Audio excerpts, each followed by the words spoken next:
Hey everybody, GM Genie here, and today I'm going to talk to you about an encounter that I use to get a new adventure going.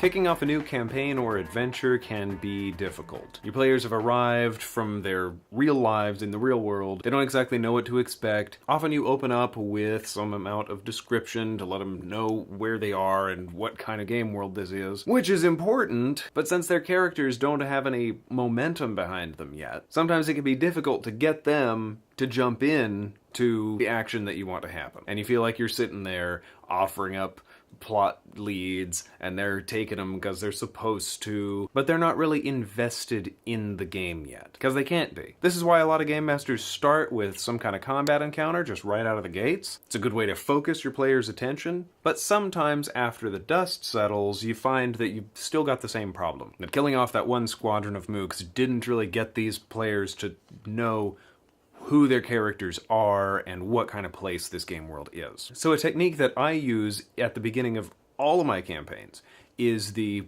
"what are you doing" encounter. And this is basically where I go around the table, one person at a time, and ask them, what is your character's opening scene? If this is a movie, what are you doing the first glimpse the audience gets of you? And then I ad-lib a scene based on what they tell me, multiplied by what I want to happen at the beginning of this session. And that could mean that I work in an event that was supposed to happen in this scene. Maybe it just means filling in the NPC they said they were talking to and role-playing a conversation, and maybe working some plot information into it. Or even just straight role-play it, where we're learning more about this character and the setting. This is a really good way to jumpstart the player's roleplay muscles, give them a chance to express who their character is without needing to know what the party is like or what the adventure is like. There's no consequences. I've usually opened the campaign with some kind of description. And coming off of that, putting the spotlight onto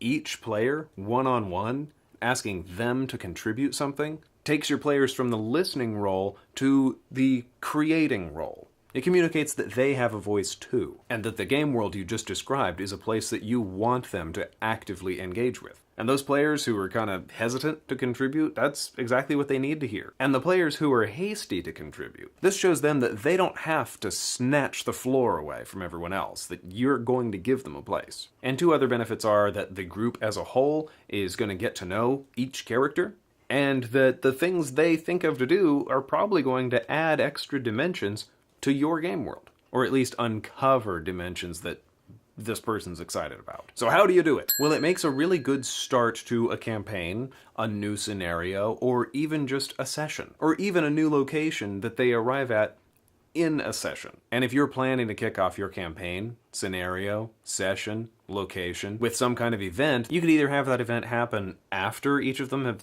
told you their scene, or just bust out your surprising event in the first person's scene, and then ask everyone else, where are you when this happens? And don't worry about spoiling the surprise. I once did a campaign that began with every player receiving a letter from an old adventuring associate. And after the first person received his letter, everyone else knew what was up, but that just made them even more eager to construct a scene. It gave them even more to go on as they decide how do I want this scene to feel. Give them something to start with. Don't make them go into this cold. I mean, they come in from their lives in the real world and you're asking them right away to set us up with some story. That was your job. Make sure that you've given enough description to put them into this game world and this place. And I've done videos about that. You can find links in the description. And lastly, remember to take what they give you and turn it into part of your game. Ask questions, suggest detail, bring in cool ideas you had that kind of connect to what they're saying. Bring it to life with NPCs. Be willing to reshape your game world a little bit if it won't damage the campaign, if it would still be a good play experience for everyone else,